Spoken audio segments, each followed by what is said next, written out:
Baltimore the Plague Ships is a fascinating tale. It's a new character that was come up with by Mike Mignola with writer Christopher Golden, and this character has nothing to do with the Hellboy universe at all. It doesn't tie in at all. It's its own standalone thing. I know a lot of people think there's some people who think it is a Hellboy thing. I thought it was a Hellboy connected thing at first, but it's completely on its own.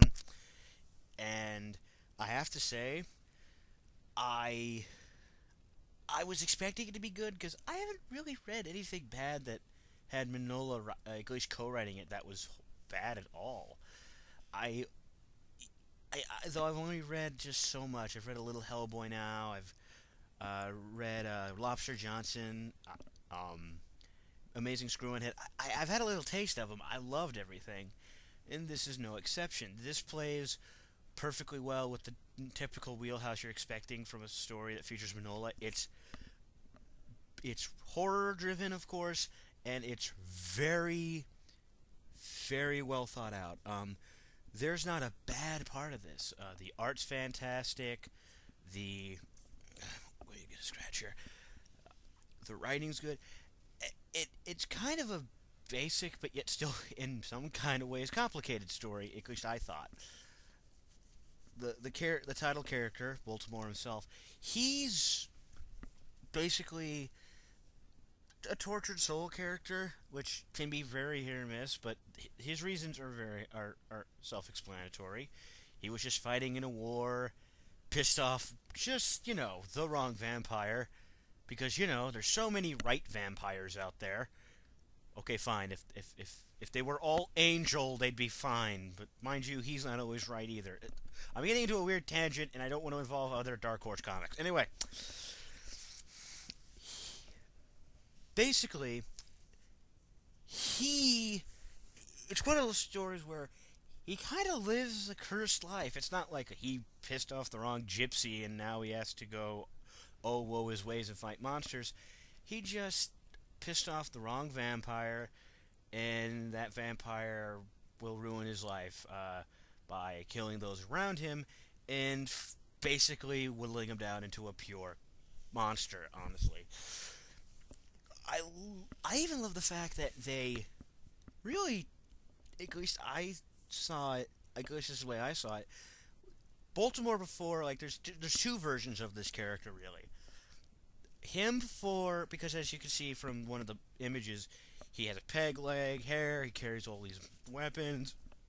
He's badassism consolidated into a comic book character. It, there's a line where he states that he ignores the weight, and this guy carries a ton of shit, stuff that they admitted should have drowned him, but he's that badass. There's that one, and then there's the one before he loses his leg, and before this, path is unfolded in front of him, where he's fairly innocent, has the love of his life, and was picked in to fight in a war. I think it was World War II. I'm sorry if I can't remember that detail. Um, this isn't a matter of I just didn't read it good enough. I have an awful memory, so please bear with me. Everyone else in my life has to.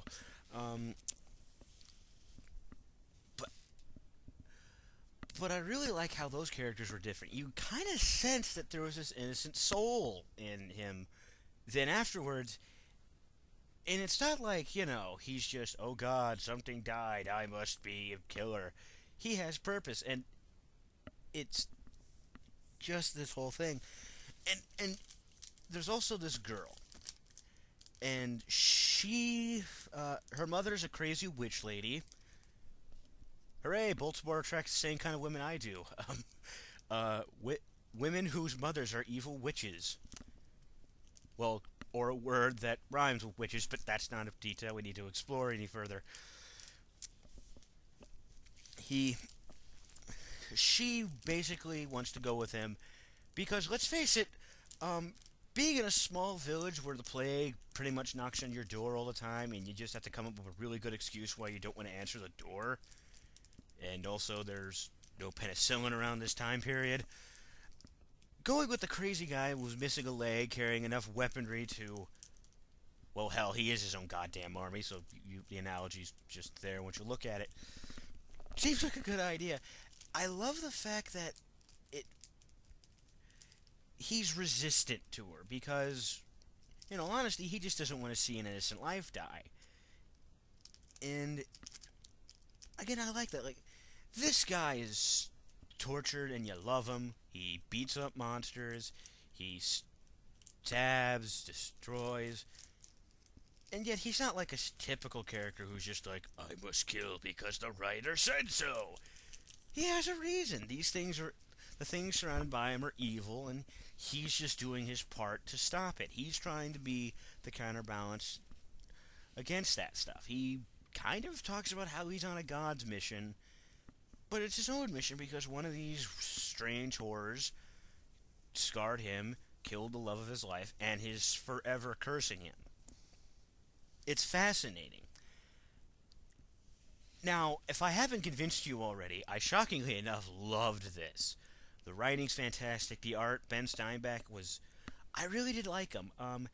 He isn't a Mignola-esque artist, though there are a couple of panels where it looked a lot like something Mignola would do, but it works. I really liked it. So, yeah, I highly recommend the book.